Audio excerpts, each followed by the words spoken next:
एक ऐसा वक्त भी आया था जब देवताओं के अजेय सेनापति भगवान कार्तिकेय और स्वयं महादेव भी एक खूंखार राक्षस को हरा नहीं पा रहे थे। ब्रह्मांड को उसके खौफनाक आतंक से बचाने के लिए साक्षात देवी पार्वती को एक मधुमक्खी का रूप लेना पड़ा था।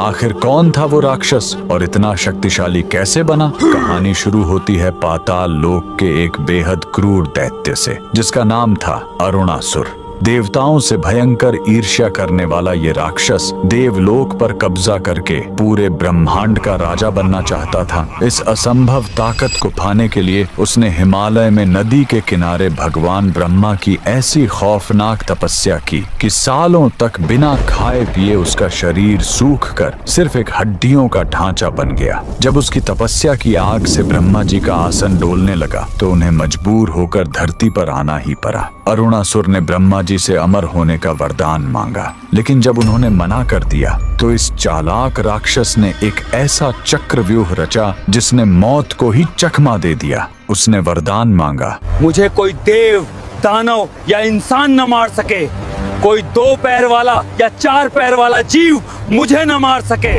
और ब्रह्मांड का कोई भी अस्त्र शस्त्र मेरा शरीर न काट सके। यह असंभव वरदान पाते ही अरुणासुर को लगा कि वो सच में अमर हो गया है। उसने अपनी विशाल राक्षसी सेना लेकर स्वर्ग पर हमला कर दिया और देवताओं को बुरी तरह पीटकर वहां से भगा दिया। लेकिन उसका घमंड यहीं नहीं रुका। स्वर्ग को रौंदने के बाद उसने साक्षात महादेव के निवास कैलाश पर्वत पर हमला कर दिया।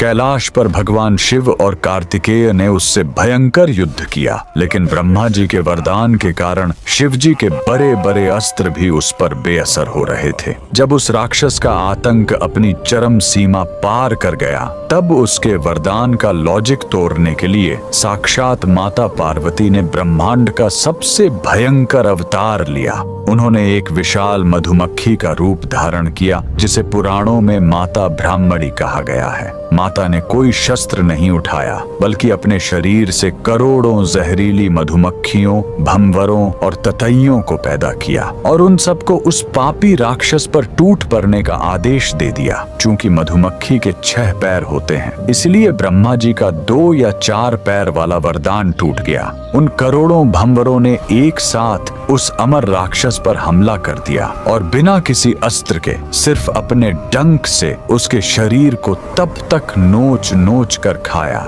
जब तक वो घमंडी राक्षस एक कंकाल में तब्दील होकर हमेशा के लिए खाक नहीं हो गया।